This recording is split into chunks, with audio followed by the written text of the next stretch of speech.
In blunt terms, what we've experienced in this country has been, over the past 11 years, the suppression of the Australian shipping industry and Australian flagships being driven offshore, utterly unable to compete with foreign flag shipping who weren't subject to the charges and additional costs that applied to Australian flag shipping and Australian-based shipping. It wasn't just a matter of a function of the market, it was a deliberate, discreet and very effective suppression of Australian shipping.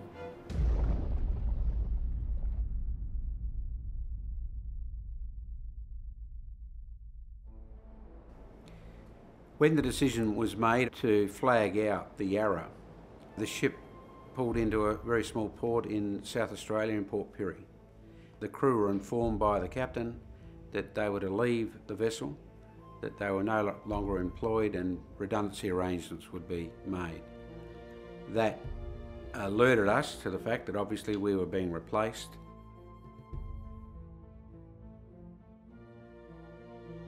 CSL is an interesting case in point. After Howard came in, the use of permits eroded CSL's ability to compete fairly on the coast. They're quite open about it.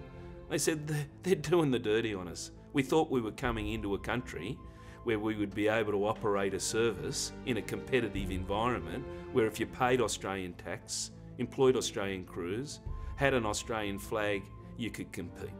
And the reality is you can't. You have to be able to make a profit. If you don't make a profit, you've got to get out. And I guess the circumstances changed and we just had to change with the circumstances.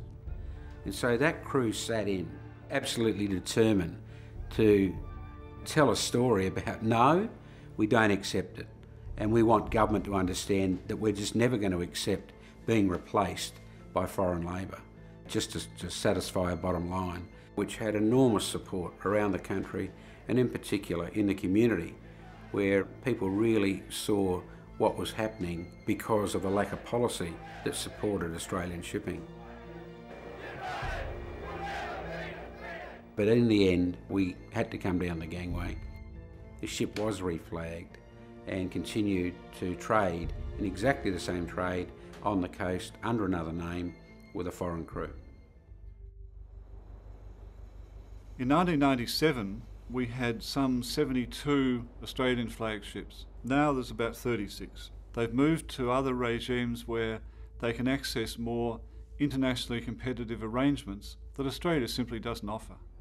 Now, what I think is scandalous about that is that it encourages Australians to leave Australia to undertake shipping activity in Australia. They pulled every dirty trick. Instead of removing the legislation, they sought to circumvent it. They'd write their rotten permits like toilet paper and throw them around the place. They acted into collusion with shippers and shipping companies because they didn't want to take the legislation away.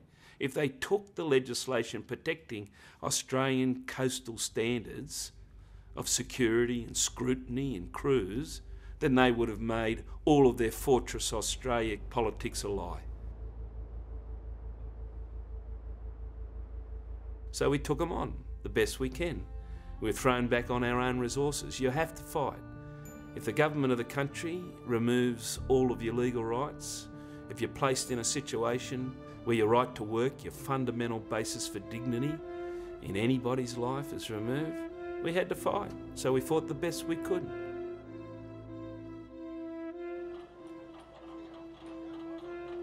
We, the crew of the Stolt Australia, we're of the view that we need to make a public statement around the removal of an Australian crew and its replacement with foreign guest labour. We must take a stand against this massive injustice that the Howard government has inflicted on Australian workers. And with that, we're prepared to do whatever it takes. The members fought, the unions fought, we had support of the ACTU, the International Trade Union movement. We went around the world and over a long period of time we prosecuted our right to work in our own country. We have to fucking stick together, mate. This is so fucking unbelievable. We've got to stick, mate, I'll tell you. Like shit to a blanket. We really do. They were confronting the Howard laws at their worst.